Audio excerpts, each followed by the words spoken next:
नमस्कार दोस्तों, चलिए जान लेते हैं उत्तर प्रदेश के सभी 75 जिलों की आज की ताज़ा बड़ी और महत्वपूर्ण खबरों को। लेकिन उससे पहले वीडियो को लाइक कमेंट जरूर करें और साथ ही ये भी बताएं कि आप इस वीडियो को किस जिले, शहर या गांव से देख रहे हैं। प्रेमिका की शादी की खबर सुन टूटा दिल, बाग में पेड़ से लटका मिला युवक का शव, गांव में अलग अलग चर्चाएं। पिहानी स्थित पंडरबा किला गांव में युवक का शव आम के बाग में पेड़ से लटका मिला, जो एक दिन पहले ही दिल्ली से घर लौटा था। ग्रामीणों के बीच प्रेम प्रसंग और प्रेमिका की शादी से क्षुब्ध होकर आत्महत्या की चर्चा है, जबकि परिजनों ने घटना को संदिग्ध बताया है। हरदोई जिले में पिहानी कोतवाली क्षेत्र में पंडरबा किला गांव में सुबह शौच को निकले युवक का शव गांव के बाहर आम के बाग में पेड़ में रस्सी से लटका पाया गया। हादसे को लेकर गांव में अलग अलग चर्चाएं हैं। पंडरबा किला गांव का अतुल 26 साल पुत्र महेंद्र गांव में दिल्ली में कार्य करता था। पिता महेंद्र ने बताया कि कल शाम को वह दिल्ली से घर आया था, सुबह सैर के लिए निकला था। सुबह लोगों ने उसका शव गांव के बाहर आम के बाग में रस्सी के सहारे पेड़ से लटका देखा तो उन्हें सूचना दी। उन्होंने घटना को संदिग्ध बताया है। सूचना पर पहुंची पुलिस ने पंचनामा कर शव को पोस्टमार्टम के लिए भेजा है। मृतक 5 व एक बहन में सबसे छोटा था। घटना के पीछे प्रेम प्रसंग की चर्चा है। अतुल की मौत को लेकर गांव में अलग अलग चर्चाएं हैं। आसपास के लोगों ने बताया कि पड़ोसी युवती से उसका प्रेम प्रसंग चल रहा था। बिरादरी आड़े आई तो उसके दिल्ली जाते ही परिजनों ने अन्य जगह पर युवती की शादी कर दी। शव को पोस्टमार्टम के लिए भेजा है। अतुल ने वापस आकर ही जैसे प्रेमिका की शादी की बात सुनी तो क्षुब्ध होकर बाग चला गया और वहां फंदा लगाकर आत्महत्या कर ली। वहीं परिजन घटना को संदिग्ध मानकर प्रेमिका के परिजनों पर आरोप लगा रहे हैं। कोतवाल छोटेलाल के अनुसार पोस्टमार्टम रिपोर्ट आने के बाद आगे की कार्रवाई की जाएगी। 1 मिनट में 25 शब्द नहीं कर पाए टाइप, कानपुर में 3 बाबुओं का डिमोशन, क्लर्क से बना दिया गया चपरासी। कानपुर कलेक्ट्रेट में टाइपिंग परीक्षा में लगातार 2 बार फेल होने पर 3 जूनियर क्लर्क का डिमोशन कर चपरासी बना दिया गया है। नियम के मुताबिक 1 मिनट में 25 शब्द टाइप करना अनिवार्य था, लेकिन तीनों कर्मचारी ये मानक पूरा नहीं कर सके। 2 बार हुई परीक्षा में पहली बार फेल होने पर इनकी सैलरी रोकी गई थी, जबकि दूसरी बार भी फेल होने पर जिलाधिकारी ने सख्त कार्रवाई करते हुए डिमोशन का आदेश जारी कर दिया। कानपुर कलेक्ट्रेट से एक ऐसा मामला सामने आया है जिसने सरकारी दफ्तरों में कामकाज की पोल खोल दी है। यहाँ 3 जूनियर क्लर्क का इसलिए डिमोशन कर दिया गया क्योंकि वे तय मानक के अनुसार टाइपिंग नहीं कर सके। सरकारी नियमों के मुताबिक जूनियर क्लर्क के पद पर तैनात कर्मचारी को 1 मिनट में कम से कम 25 शब्द टाइप करना आना चाहिए। ये उनकी बुनियादी कार्य कुशलता का हिस्सा है। कलेक्ट्रेट में तैनात 3 कर्मचारी प्रेमनाथ यादव, अमित कुमार यादव और नेहा श्रीवास्तव 2 बार हुई इस परीक्षा में पास नहीं हो पाए, मानक को पूरा नहीं कर सके। रबी कटाई के बाद करें दलहन की खेती, 60 दिन में तैयार होगी फसल, कम लागत में बढ़ेगी किसानों की आय। रबी फसलों की कटाई का समय चल रहा है रबी फसलों की कटाई का समय चल रहा है। देश के कई हिस्सों में किसान सरसों और गेहूं की फसल काट चुके हैं, जबकि कई जगहों पर अभी कटाई जारी है। आमतौर पर इस समय किसान अपने खेतों को कुछ समय के लिए खाली छोड़ देते हैं, लेकिन कृषि विशेषज्ञों के अनुसार यह समय खाली छोड़ने के बजाय अतिरिक्त आय कमाने का बेहतरीन मौका होता है।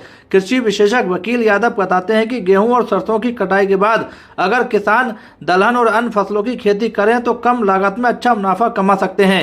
वहीं मक्का की खेती भी किसानों के लिए फायदेमंद साबित हो सकती है। मक्का को चारे के रूप में भी इस्तेमाल किया जा सकता है और भुट्टे बेचकर भी अच्छा मुनाफा कमाया जा सकता है। सही देखभाल और समय पर सिंचाई करने से किसान मक्का से 70 से 80 हजार रुपए तक की आय प्राप्त कर सकते हैं। आपदा प्रभावित किसान के नुकसान की भरपाई 24 घंटे में हो, सीएम योगी का अफसरों को सख्त निर्देश। मुख्यमंत्री योगी आदित्यनाथ ने असमय वर्षा, ओलावृष्टि और आगाजनी से रबी फसलों को हुए नुकसान पर त्वरित राहत निर्देश दिए हैं। असमय वर्षा, ओलावृष्टि तथा कुछ स्थानों पर आगाजनी की घटनाओं से रबी फसलों को हुए नुकसान पर मुख्यमंत्री योगी आदित्यनाथ ने गहरी संवेदना व्यक्त करते हुए अधिकारियों को त्वरित, पारदर्शी एवं संवेदनशील कार्रवाई के निर्देश दिए हैं। इस संबंध में आयोजित उच्च स्तरीय समीक्षा बैठक में मुख्यमंत्री ने कहा कि इस विपरीत परिस्थिति में अन्नदाता का चिंतित होना स्वाभाविक है, साथ किसानों के साथ खड़ी है।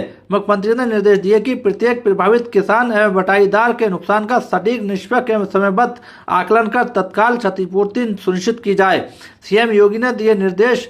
उन्होंने कहा कि जनपद स्तर पर राजस्व, कृषि एवं अन्य संबंधित विभागों के बीच प्रभावी समन्वय स्थापित करते हुए शीघ्र सर्वेक्षण कर रिपोर्ट शासन को प्रेषित की जाए ताकि राहत वितरण में किसी प्रकार का विलंब न हो। मुख्यमंत्री ने बीमा कंपनियों के साथ सक्रिय समन्वय स्थापित कर फसल बीमा दावों के शीघ्र निस्तारण के निर्देश दिए। उन्होंने कहा कि अधिकारी स्वयं किसानों के संपर्क कर उन्हें बीमा योजनाओं का लाभ दिलाना सुनिश्चित करें जिससे अधिकतम राहत उपलब्ध हो सके।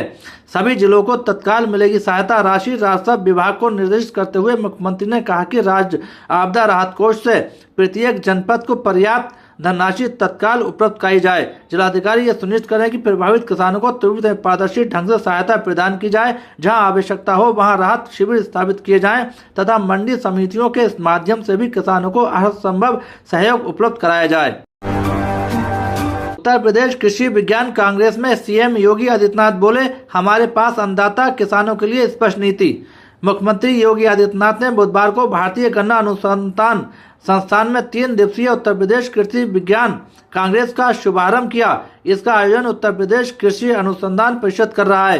ट्रांसफॉर्मिंग एग्रीकल्चर फॉर विकसित कृषि विकसित भारत 2047 विषय पर हो रहे इस आयोजन में उत्तर प्रदेश कृषि वैज्ञानिक सम्मान योजना वर्ष 2025-26 के तहत चयनित 15 वैज्ञानिकों को मुख्यमंत्री ने सम्मानित किया। मुख्यमंत्री योगी आदित्यनाथ ने इस अवसर पर कहा कि हमारे पास अन्नदाता किसानों के लिए स्पष्ट नीति है। उत्तर प्रदेश में बीज से लेकर बाजार तक और वैल्यू एडिशन से जोड़ने तक ये कार्यक्रम संचालित हैं। डबल इंजन सरकार किसानों को न्यूनतम समर्थन मूल्य एमएसपी के रूप में फसलों की लागत का 1.5 गुना से अधिक मूल्य प्रदान कर रही है और उन्हें हर प्रकार का सहयोग प्रदान कर रही है। फसलों को जानवरों से बचाने के कारगर उपाय। सीएम योगी आदित्यनाथ ने कहा कि उत्तर प्रदेश में फसलों को जंगली जानवरों से बचाने के लिए सोलर फेंसिंग उपलब्ध कराई जा रही है। प्रदेश सरकार ने 6,700 निराश्रित गौआश्रय स्थल बनाकर 16 लाख निराश्रित गोवंश को संरक्षित किया। लोगों को प्रत्येक निराश्रित गोवंश के भरण पोषण के लिए प्रतिमाह 1500 रुपए सरकार उपलब्ध करा रही है। उत्तर प्रदेश का ये मॉडल देश में लागू किया जा रहा है। सिंचाई के लिए निःशुल्क बिजली। उन्होंने कहा कि हमने 2 वर्ष पहले प्रदेश के किसानों के बिजली से संचालित 16 लाख ट्यूबवेल्स के बिजली बिल को माफ किया। किसानों को सिंचाई के लिए निःशुल्क बिजली प्रदान की जा रही है। इसके लिए सरकार उत्तर प्रदेश पावर कॉर्पोरेशन को 3,000 रुपए करोड़ का भुगतान कर रही है। 23 लाख ट्यूबवेल्स को सोलर पैनल से जोड़ने की प्रक्रिया को आगे बढ़ाया जा रहा है।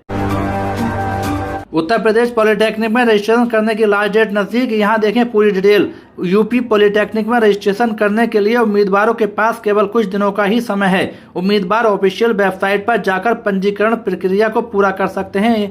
उत्तर प्रदेश इंजीनियरिंग डिप्लोमा में दाखिला लेने के लिए उम्मीदवारों के पास कुछ दिन ही बचे हैं। जो उम्मीदवार उत्तर प्रदेश पॉलिटेक्निक कोर्स में दाखिला लेना चाहते हैं उन उम्मीदवारों के पास आवेदन करने के लिए कुछ दिन ही शेष हैं। यूपी पॉलिटेक्निक के लिए उम्मीदवार 30 अप्रैल 2026 तक आवेदन कर सकते हैं। इसके साथ ही उम्मीदवार 26 अप्रैल से लेकर 30 अप्रैल तक अपने फॉर्म में सुधार कर सकते हैं। आवेदन करने के लिए सभी कैटेगरी के उम्मीदवारों को रजिस्ट्रेशन फीस का भुगतान करना अनिवार्य है। अनारक्षित वर्ग के उम्मीदवारों के लिए रजिस्ट्रेशन फीस 300 रुपए और आरक्षित वर्ग के उम्मीदवारों के लिए रजिस्ट्रेशन फीस 200 रुपए निर्धारित की गई है।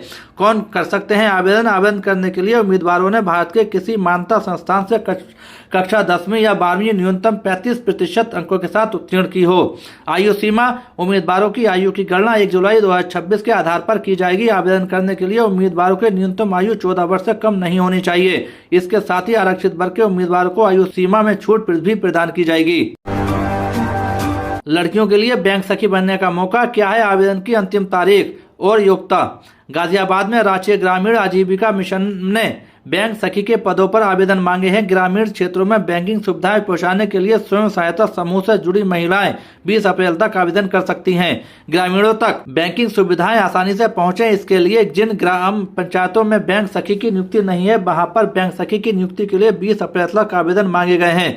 राष्ट्रीय ग्रामीण आजीविका मिशन की जिला उपायुक्त प्रज्ञा श्रीवास्तव ने बताया कि बैंक सखी micro ATM, hand hold device और लैपटॉप के माध्यम से बैंकिंग सुविधाएं ग्रामीणों तक तक पहुंचाने का कार्य कर रही हैं। इससे ग्रामीणों के लिए बैंक से वित्तीय लेन देन सुगम हो रहा है। ऐसे में शासन के निर्देश पर जिन ग्राम पंचायतों में वर्तमान बैंक सखी कार्यरत नहीं है, वहां पर स्वयं सहायता समूह से जुड़ी महिलाओं को बैंक सखी के पद पर नियुक्त करने का निर्णय लिया गया है।